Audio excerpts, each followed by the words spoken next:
Hey guys, welcome to PM Pathshala. Guys, आज हम देखेंगे पार्ट 5 इकोनॉमिक सेक्शन। गाइस हमारा चल रहा है विजन अगस्त 2023 का जो मंथली मैगज़ीन है, तो उसका गाइस क्योंकि हमारे पास इकॉनमी का बहुत सारे टॉपिक्स थे, इसीलिए गाइस पार्ट में आ रहे हैं। आज भी हम 2 टॉपिक्स कंप्लीट करेंगे और मोस्ट प्रोबेबली कल हम इसको कंप्लीट कर देंगे पूरा इकोनॉमिक सेक्शन। ठीक है, अब देखो इसमें बात की जा रही है functioning of major ports in India. तो सबसे पहले तो आप ये समझ लो कि इंडिया के पास 12 मेजर पोर्ट्स हैं और 213 हमारे पास नॉन मेजर पोर्ट्स हैं। फैक्चुअल डेटा तैयार हो गया।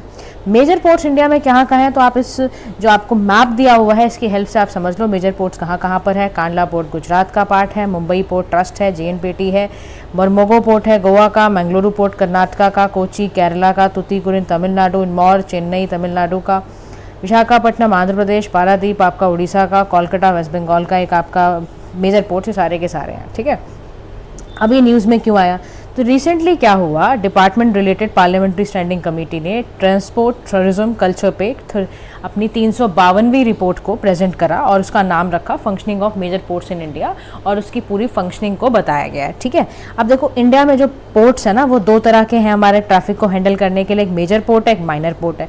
मेजर पोर्ट का जो एडमिनिस्ट्रेटिव कंट्रोल होता है वो पूरा का पूरा सेंट्रल गवर्नमेंट के पास होता है, ध्यान रखना इस बात का मेरी। आप 1 मिनट गाइस, या तो पूरा का पूरा जो मेजर पोर्ट्स है उसका जो सारा का सारा कंट्रोल होता है गाइस, वो ध्यान रखना वो हमारे सेंट्रल गवर्नमेंट के पास होता है क्योंकि वो हमारी यूनियन लिस्ट में आता है 7th शेड्यूल में।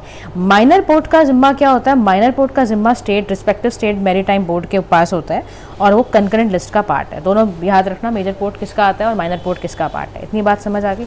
अब आगे चलते हैं। अब देखो आगे यहाँ पर ये कह रहा है कि मेजर पोर्ट अथॉरिटीज़ एक्ट जो 2021 का है और इंडियन पोर्ट्स एक्ट तो है, हमारे पास 2 प्रिंसिपल स्टैट्यूट्स हैं जो मेजर पोर्ट्स की फंक्शनिंग में काम करते हैं। अब देखो इंडिया की अगर आप परफॉर्मेंस की बात कर रहे हो, बिकॉज आपकी रिपोर्ट इसी के बारे में है, परफॉर्मेंस बताएगी, चैलेंजेस बताएगी, तो परफॉर्मेंस की बात करते हो देखो हमारा जो टर्न अराउंड टाइम है ना, यानी कि जो हमारा वेसल है वो पोर्ट पे कितना टाइम स्पेंड करता है अराइवल से लेके डिपार्चर तक का, वो टाइम डिक्लाइन हुआ है फ्रॉम 94 आवर्स से लेकर फाइनेंशियल ईयर 2014 का कंपेयर करोगे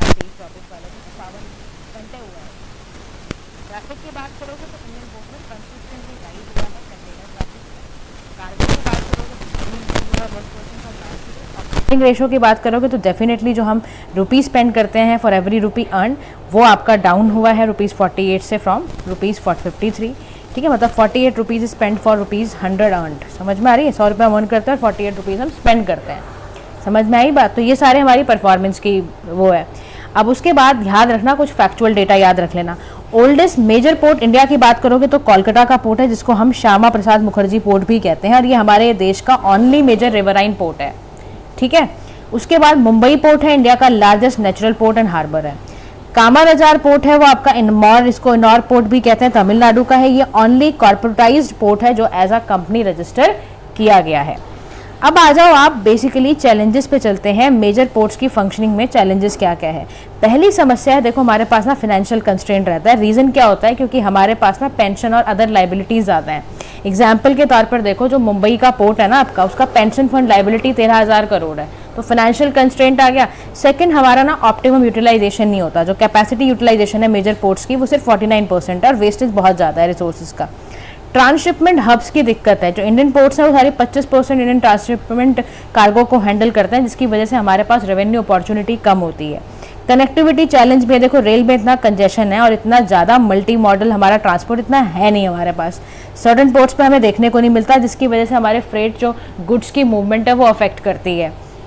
इंफ्रास्ट्रक्चर बॉटलनेक कैसे है, हमारे पास इतनी कैपेसिटी नहीं है, हमारे पास रेलवेज की इतनी अवेलेबिलिटी नहीं है कि वो एडवर्सली इम्पैक्ट करता है हमारे आपके इवैक्यूएशन को कार्गो से निकाल के ले जाना। मेजर पोर्ट्स में मेगा पोर्ट्स की भी दिक्कत है हमारे साथ।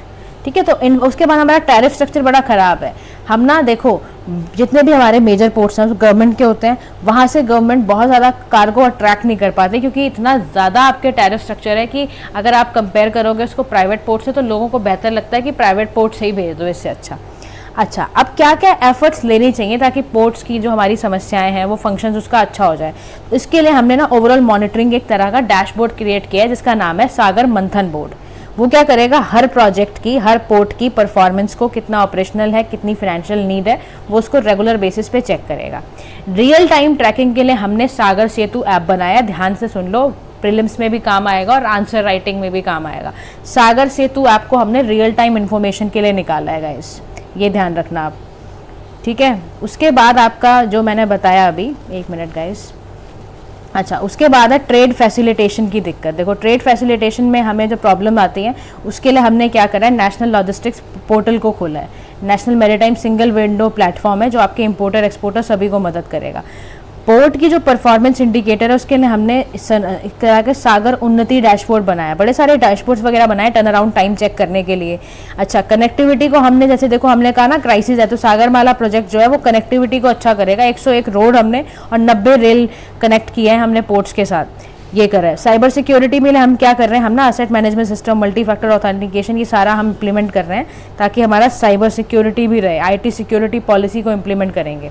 पोर्ट्स को ना हम डिजिटाइज कर रहे हैं, समझ रहे हो आप। डिजिटाइजेशन से क्या होगा, जैसे online radio frequency identification system कर दिया, हमें पता होगा हमारा कहाँ पे वेसल है, कितना कार्गो कब निकल कर आ रहा है, तो उसको ताकि हम कनेक्ट करके हमारा एडवर्सली अफेक्ट ना करे जो फ्रेट मूवमेंट है, इसलिए हम कर रहे हैं। रिकमेंडेशन के फॉर्म में हमें ये बोला गया है कि हमें अपनी पोर्ट एफिशिएंसी को इम्प्रूव करने के लिए इंटीग्रेटेड प्लानिंग करनी पड़ेगी। इंटीग्रेटेड प्लानिंग से मतलब है कि हमें अपनी पोर्ट डेवलपमेंट को इंटीग्रेट करना पड़ेगा लोकल इकोनॉमी से, हमें इंडस्ट्रियल क्लस्टर्स बनाने पड़ेंगे, हमें कनेक्टिविटी को कनेक्ट करना पड़ेगा, जो भी पोर्ट में मॉडर्नाइजेशन की ज़रूरत है हमें वो भी करना पड़ेगा। मेजर पोर्ट्स में हम डेफिनेटली ओल्ड आउटडेटेड इक्विपमेंट्स को हम रिप्लेस करें, उनकी प्रोडक्टिविटी बढ़ाएं।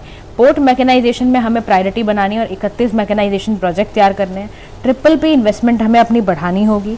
हमें मैरीटाइम इंडिया विजन एक क्रिएट करना पड़ेगा ताकि ऐसे इनिशिएटिव ले जाए, इससे वर्ल्ड क्लास मेजर पोर्ट बन पाएँ और हमें ग्लोबल स्टैंडर्ड को फॉलो करते हुए इसको अचीव करना है।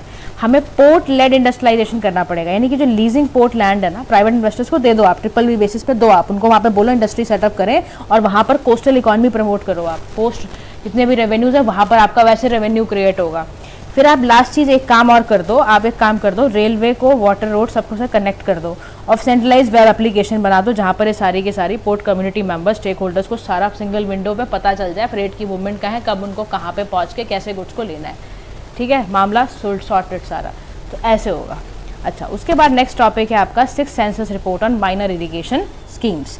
मिनिस्ट्री ऑफ जल शक्ति ने 6th सेंसस रिपोर्ट निकाली है माइनर इरीगेशन स्कीम में, तो यानी कि आपको पता चल जाना चाहिए कि सेंसस होता है, किस पर सेंसस होता है। 6th सेंसस किस पे निकल के आया, जल शक्ति निकालती है इरिगेशन प्रोजेक्ट्स के लिए, इरिगेशन स्कीम्स के लिए। अब देखो इंडिया में ना इरिगेशन प्रोजेक्ट 3 तरह के होते हैं, कौन कौन से, major, medium, minor. Major irrigation project का मतलब है जो कल्टिवेबल एरिया है, जो कल्टीवेशन के लिए अच्छा है, जिसको फिजिकली इरीगेट आप कर सकते हो, अगर वो एरिया 10,000 हेक्टेयर से ज़्यादा है तो वो मेजर में आएगा। 10,000 से 2,000 के बीच में, 2,000 से ज़्यादा, 10,000 के कम, वो वाले मीडियम में आएंगे। 2,000 से कम वाले जो हैं हेक्टर्स में वो माइनर इरिगेशन प्रोजेक्ट होते हैं। माइनर इरिगेशन प्रोजेक्ट में क्या है, सरफेस ग्राउंड वाटर उनका सोर्स होता है। मेजर मीडियम प्रोजेक्ट्स होते हैं जो एक्सप्लॉइट करते हैं सरफेस को वाटर रिसोर्सेज से। माइनर इरिगेशन देखो यहाँ पर जो MI बेसिकली यहाँ दे रखा है ना, ये होल इम्प्लीमेंट करने का जिम्मा जो होता है वो स्टेट गवर्नमेंट के पास होता है, क्योंकि states have state specific schemes होती हैं। सेंट्रली स्पॉन्सर्ड स्कीम भी लगाई गई है 1987-88 में, नेशनलाइजेशन माइनर इरिगेशन स्टैटिस्टिक्स था। बाद में सेंट्रल सेक्टर स्कीम प्लान भी बनाए गए। मेन ऑब्जेक्टिव यही होता है इनका, कॉम्प्रिहेंसिव रिलायबल डेटा निकाल कर लेकर आना माइनर इरिगेशन पर। 6th सेंसस कंडक्ट हुआ सेंट्रली स्पॉन्सर्ड स्कीम के तहत, इरिगेशन सेंसस जिसको मिनिस्ट्री ऑफ जल शक्ति करती है। पहला सेंसस हमारा माइनर इरिगेशन स्कीम का 1986-1987 में हुआ था, जिसकी रिपोर्ट 1993 में पब्लिश की गई थी। वाई सेंसस इज इम्पॉर्टेंट, ताकि हम अपने एग्रीकल्चर सेक्टर को, इरिगेशन की पॉलिसीज़ को इफेक्टिव तरीके से बना पाएँ, इम्प्लीमेंट कर पाएँ। अब माइनर इरिगेशन स्कीम में गए, 2 तरह की स्कीमें आती हैं, एक ग्राउंड वाटर स्कीम्स आती हैं, एक सरफेस फ्लो स्कीम्स आती हैं। ग्राउंड वाटर स्कीम्स में डग वेल करना, बोरवेल करना, शैलो ट्यूब निकालना, ये सब आता है। सरफेस फ्लो स्कीम में आता है आपका टैंक्स बनाना, चेक डैम्स क्रिएट करना, कंजर्वेशन क्रिएट करना, ये सब आता है। माइनर इरिगेशन स्कीम्स की सिग्निफिकेंस क्या है, ग्राउंड वाटर रिचार्ज में बड़ी मदद मिल जाती है, कॉस्ट इफेक्टिव है small and marginal farmers, government का सपोर्ट मिलता है, वेस्ट वाटर जो आपका वेस्टेज है वो डिक्लाइन हो जाता है।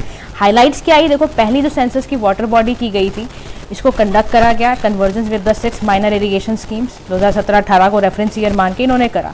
अब इसमें ना कुछ देखो बातें निकल कर आई हैं, वो फैक्ट जरा ध्यान से सुनना। 23.14 मिलियन माइनर इरिगेशन स्कीम जो है वो रिपोर्ट किए गए, जो 695 डिस्ट्रिक्ट में हुआ है। 94.8 जो माइनर इरिगेशन प्रोजेक्ट है वो ग्राउंड बेस्ड है, 5.2 आपके सरफेस वाटर स्कीम्स के अंदर है। उत्तर प्रदेश में सबसे ज़्यादा number of minor irrigation schemes हैं, ध्यान से सुन लो।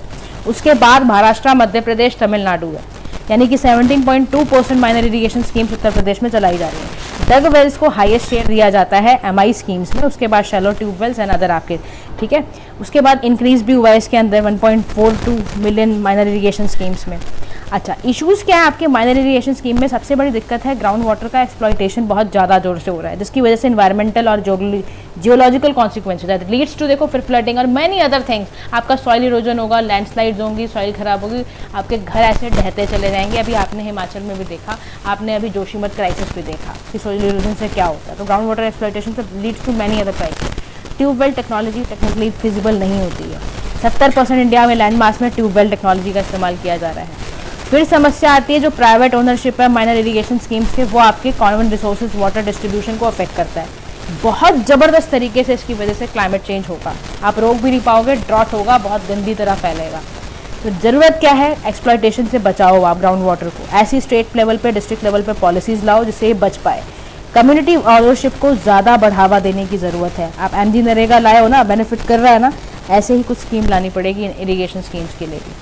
तो guys this is for all today. आज हम इतना ही करते हैं, आगे के टॉपिक्स गाइज कल हम डेफिनेटली खत्म कर देंगे। आप keep stay in tune with us. Thank you so much for listening. Do like, share and subscribe to PM Pathshala. Have a nice day to all.